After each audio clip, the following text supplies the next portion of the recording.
हाँ साथियों, आज हम पढ़ेंगे धातु और अम्ल की अभिक्रिया। जब कोई धातु अम्ल से अभिक्रिया करती है तो लवण बनाती है और हाइड्रोजन गैस रिलीज करती है या उत्सर्जित होती है। लेकिन हमारे पास एक अम्ल है HNO3। ये क्या करता है?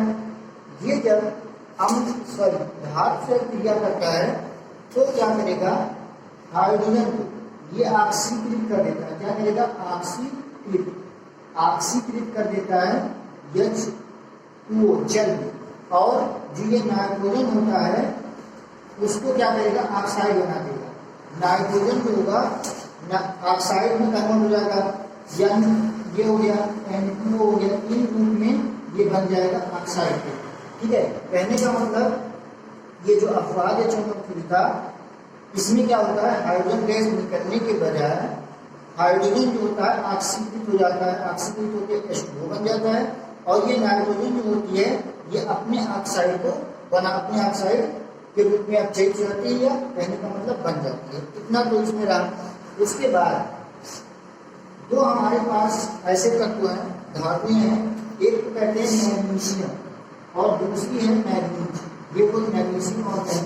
इनके साथ क्या है कि ये भी धातुएं हैं, ये लेकिन HNO3 से क्रिया कर देती है। ये क्या है? HNO3 से क्रिया कर देती है, लेकिन उसके लिए कंडीशन है कि टर्न होना चाहिए। हमने आपको पहले पढ़ाया कि धातुएं जो होती है HNO3 से क्रिया नहीं करती हैं। जब क्रिया करती हैं तो हमें हाइड्रोजन गैस नहीं देती हैं, वो जल देती हैं, नाइट्रस ऑक्साइड देती हैं। लेकिन ये जो हमारे पास ऐसी धातुएं उपलब्ध हैं जो क्या करती हैं? इससे जैसे NO3 से अभिक्रिया करती हैं। अभिक्रिया करने के फलस्वरूप हाइड्रोजन भी देती हैं, हाइड्रोजन भी हमें उत्सर्जित करती हैं। ठीक है, लेकिन इसके लिए एक कंडीशन और हमारे पास आती है। वो कंडीशन बेटा ये होती है कि ये जो HNO3 है वो तन होना चाहिए। तन होने का मतलब ये होता है बेटा सांद्रता कम हो। जैसे इस अम्ल को आप लोग तो जल में आप मिलाओ तो जल ज्यादा हो और ये इसकी जो मात्रा हो, प्योरिटी हो, वो थोड़ा सा कम हो, तो उसको हम तन कहते हैं। अब हम अगला पॉइंट देखते हैं। अगला पॉइंट क्या है? आपने सुना होगा एक्वारेजिया। क्या होता है? एक्वारेजिया। इसके क्वेश्चन बन जाया करते हैं। एक्वारेजिया, इसमें क्या होता है बेटा कि देखो ये लैटिन वर्ड है। इसको लैटिन भाषा में क्या कहते हैं? रॉयल जल कहते हैं। लैटिन भाषा में क्या कहते हैं? रॉयल जल। अब इसमें होता क्या है? HCl और HNO3। HCl होता है और HNO3 होता है। सांद्र नाइट्रिक अम्ल। ठीक है, सांद्र नाइट्रिक अम्ल होता है। अब इसमें क्या होता है? 3:1 का रेशियो। अब इसका मतलब क्या है? इसका मतलब क्या है कि अगर हम देखो ये इन दोनों के मिश्रण को हम क्या कहेंगे? एक्वारेजिया। उसके लिए जो मिश्रण हमारे पास तैयार हो उस मिश्रण में अगर 3 लीटर हमारा HCl हो तो 1 लीटर क्या हो? HNO3। इसको क्या कहते हैं? नाइट्रिक अम्ल कहते हैं। ये देखा हूं नाइट्रिक अम्ल। और इसको सब आप लोग जानते ही होंगे। अच्छा, ये भी सांद्र होता है। सांद्र शब्द में जरूर जोड़ देता हूं, ये ध्यान रखना है। अब इसका काम क्या होता है? इसका काम ये होता है कि ये प्लेटिनियम और सोना दोनों को क्या करता है? गला देता है। अगर आपको प्लेटिनियम या सोना जैसी जो कठोर धातुएं हैं उनको आपको गलाना है। अच्छा, और ये साथ में ज्यादा चमकदार होती हैं। इन धातुओं को अगर आपको गलाना है तो आपको क्या होगा? इस एक्वारेजिया का इस्तेमाल करके आप गलाओगे। लेकिन अगर आप बेटा ये चाहो जैसे हमें सोना गलाना होगा, केवल HCl का यूज कर ले या नाइट्रिक अम्ल का यूज कर ले तो ऐसा पॉसिबल नहीं है। दोनों के मिक्सचर को जब आप यूज करोगे तभी आप प्लेटिनियम और सोना को गला सकते हो। यहाँ पर केवल इतनी सी बात है। उसके बाद हम देखते हैं, देखो बच्चों आज हम पढ़ेंगे धातु और अधातु की अभिक्रिया कैसे होता है। उसके लिए सबसे पहले हम 2 धातुओं के एक सोडियम और एक मैग्नीशियम। इसका परमाणु क्रमांक 11 है। इलेक्ट्रॉनिक विन्यास 2 8 1 मैग्नीशियम का 2R2 और क्लोरीन का धातु है, उसका इलेक्ट्रॉनिक विन्यास 2R और 7 है। अब जो भी तत्व होते हैं वो चाहते हैं स्थिर अवस्था में रहना। स्थिर अवस्था में वो तब रहते हैं जब उनकी बारहवीं कक्षा में 8, 2, 18 इस टाइप से इलेक्ट्रॉन हों। अभी इसमें देखेंगे हम कि इसके पास एक एक्स्ट्रा इलेक्ट्रॉन है, या तो इसको 7 इलेक्ट्रॉन मिल जाए, या तो ये एक अपना इलेक्ट्रॉन दे दे और क्या हो, इसकी बारहवीं कक्षा में 8 इलेक्ट्रॉन हो जाए और ये स्थिर अवस्था में हो जाए। अब ये क्या करता है, अपना एक इलेक्ट्रॉन त्याग देता है, जिससे इसके ऊपर प्लस चार्ज उठता है और इसकी बारहवीं कक्षा में 8 इलेक्ट्रॉन होते हैं। उसी प्रकार क्लोरीन के साथ क्या है, 2 8 और 7 का इलेक्ट्रॉनिक विन्यास है। ये क्या करती है, एक इलेक्ट्रॉन किसी से ले लेती है और Cl-1 लिख उठता है, 1 लिखा नहीं जाता है तो माइनस में ऊपर कर देते हैं और इसका इलेक्ट्रॉनिक विन्यास 2 8 और 8 होगा। कहने का मतलब बारहवीं कक्षा में इसके भी 8 इलेक्ट्रॉन हो।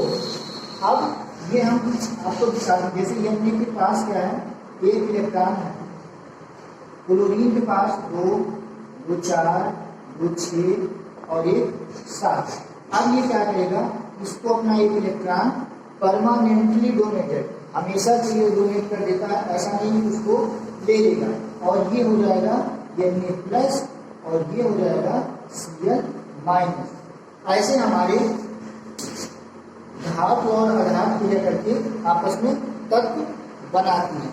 ठीक है, एक एग्जाम्पल हम और आपको दिखा देते हैं। जैसे मैग्नीशियम हमने लिया है तो मैग्नीशियम का भी दिखा देते हैं, मैग्नीशियम कैसे क्या करेगा।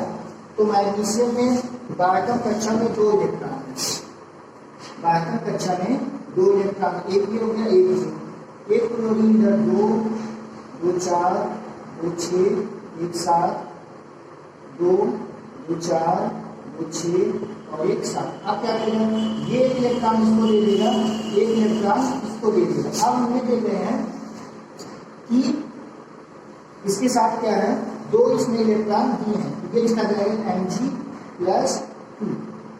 और यहाँ पे चूंकि Cl2 है तो हम क्या करेंगे, Cl2 लिखेंगे और इसके ऊपर जो चिन्ह लगाएंगे वो -1 है। इसमें इलेक्ट्रॉन को, अब आपको इलेक्ट्रॉन को 2 लिया है, लेकिन चूंकि यहाँ पे हमने Cl2 लिख दिया तो क्या हो गया कि Cl2 का मतलब ये होता है Cl और Cl। तो देखो इसके ऊपर माइनस और इसके ऊपर माइनस, इन दोनों को जब ऐड कर दोगे तो Cl2 होगा और ये -2 माइनस होगा, तो इसको लिखने की कोई जरूरत नहीं होती। अगर आपने Cl2 -1 कर दिया तो उसका मतलब ये समझ लिया जाता है कि Cl क्या है, 2 ऋणात्मक, Cl के पास 2 ऋणात्मक आयन हैं। अच्छा, इसी के साथ देखिए कुछ इम्पॉर्टेंट और हमारे वो है तत्व होते हैं जिनका आपके एग्जाम में बहुत पूछा जाता है, बॉइलिंग पॉइंट और मेल्टिंग पॉइंट। कहने का मतलब कि गलनांक क्या है और क्वथनांक क्या है, तो उसको भी हम देख लेते हैं। साथियों देखिए हम कुछ आयनिक यौगिक हैं जिनका जो गलनांक और क्वथनांक हमने लिख दिया है। ठीक है, इसको एज सेम जैसे लिखा गया है ऐसे आपको लर्न कर लेना है। कई बार एग्जाम में पूछ लिया जाता है, क्योंकि ऑब्जेक्टिव क्वेश्चन भी कॉम्पिटिटिव के क्वेश्चन आने लगे, वहाँ पूछा जाता है और कंपटीशन के दृष्टिकोण से बेहद इंपॉर्टेंट है। अब एक प्रॉब्लम क्या आ सकती है, आपसे ये पूछा जा सकता है कि NaCl का आप गलनांक हमको डिग्री सेंटीग्रेड बताओ। तो आपको कुछ नहीं करना, ये जो मैंने लिखा है ये केल्विन में लिखा है, तो इसमें से -273 कर देना है। -273 कर दोगे तो आपको डिग्री सेंटीग्रेड में मिल जाएगा। ये बात रही। उसके बाद अगला टॉपिक हमारा है आयनिक जो यौगिक हैं उसके जो गुणधर्म है उसको हमें सीखना है, थोड़ा सा उसको सीखने के लिए है। अब पहला है भौतिक प्रकृति। भौतिक प्रकृति में क्या है बेटा, कि इसकी जो भौतिक प्रकृति का मतलब ये होता है, जो देखो आपको जितनी भी लिखी गई भौतिक प्रकृति, जैसे आप कोई आयनिक यौगिक ले लेते हो, जैसे NaCl ले लेते हो, NaCl आप जान जाएंगे। NaCl का आपका नमक हो गया। नमक कैसा होता है बेटा, ठोस होता है। अब ये आपका नमक जो हुआ वो ठोस हुआ, तो आप कह दोगे कि जो आयनिक यौगिक होते हैं उनकी भौतिक प्रकृति जो होती है वो ठोस होती है। पहली चीज। दूसरी पॉइंट ये रही, ये भंगुर होते हैं। भंगुर का कहने का मतलब बेटा क्या हुआ, भंगुर का मतलब ये हुआ कि अगर इनमें बल अप्लाई करेंगे तो दबाव डालेंगे ये जाकर टूट जाते हैं। पहली पॉइंट आपकी ये हो गई क्या कहते हैं, ये ठोस होते हैं, आयनिक बंध से जुड़े होते हैं। कौन सा बंध? आयनिक बंध, क्योंकि आयनिक जो नाम है तो आयनिक बंध से ही जुड़े होते हैं। दूसरी बात, ये कठोर होते हैं। तीसरी बात, ये भंगुर होते हैं। कठोर तो होते हैं लेकिन भंगुर होते हैं, क्यों? क्योंकि आसानी से टूट जाते हैं। अगली बात है गलनांक और घटनांक। तो गलनांक और घटनांक इनका जो आयनिक यौगिक होते हैं इनका ज़्यादा होता है। ज़्यादा क्यों होता है? क्योंकि ये हमने पहले आपको बताया कि आयनिक बंध से ये जुड़े होते हैं। आयनिक बंध को तोड़ने के लिए जो हमको चाहिए होता है ज़्यादा ऊष्मा की जरूरत होती है। ठीक है, आप जब ज़्यादा ऊष्मा देंगे तब ये क्या होगा? ब्रेक करेगा। और देखो, इसी का ठोस का द्रव में कन्वर्ट होना, जिस ताप पे द्रव में कन्वर्ट होता है उसको कहते हैं गलनांक। और जिस ताप पर गैस में कोई ठोस कन्वर्ट हो, मतलब कोई द्रव हुआ वो कन्वर्ट होने लगा गैस में, तो वो क्या कहलाएगा? क्वथनांक कहलाएगा। दो इंपॉर्टेंट पॉइंट ये रही। और उसके बाद तीसरी बात क्या है यहाँ पे? घुलनशीलता।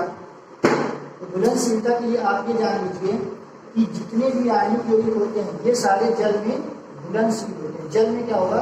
घुलनशील। लेकिन अगर इनको आप पेट्रोल, डीजल या केरोसिन में चाहें तो ये घुलनशील नहीं होते हैं। कहने का मतलब, अगर आप किसी आयनिक यौगिक को जल में घोल देंगे तो जल में वो घुल जाएगा। लेकिन अगर आप उसको चाहें कि पेट्रोल या डीजल, केरोसिन उसमें घोलें, वो क्या होता है? नहीं घुलता है। अगला, विद्युत चालकता। ये भी इम्पोर्टेंट पॉइंट है। विद्युत चालकता में क्या होता है कि जब कोई आयनिक यौगिक ठोस अवस्था में रहता है, ठोस अवस्था में जब रहेगा तो विद्युत का प्रवाह या धारा का प्रवाह नहीं होगा। क्यों नहीं होगा? क्योंकि उस टाइम पे जब भी कोई ठोस रहेगा, ये मान लो आपका कोई ठोस है, अब एक ये नेगेटिव है और एक पॉजिटिव है।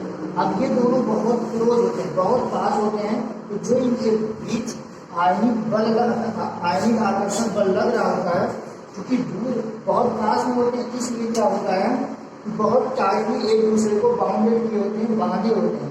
उस स्थिति में क्या होता है कि करंट नहीं फ्लो करती। अच्छा, करंट फ्लो क्यों नहीं कर रही? क्योंकि आपका ये जो इलेक्ट्रॉन है वो चल नहीं रहा। अगर इलेक्ट्रॉन चलेगा नहीं तो धारा प्रवाहित नहीं होती है। इसलिए ठोस अवस्था में तो किसी भी आयनिक यौगिक में धारा का प्रवाह नहीं होता। अब आप समझ लेंगे क्यों नहीं होता? क्यों? क्योंकि इलेक्ट्रॉन उसमें चल, उस स्थिति में चल रहे होते हैं। और क्यों नहीं चल रहे होते हैं?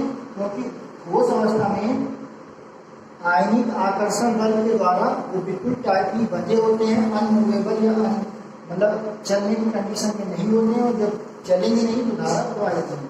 अब बात आई कि विलयन में क्या होगा?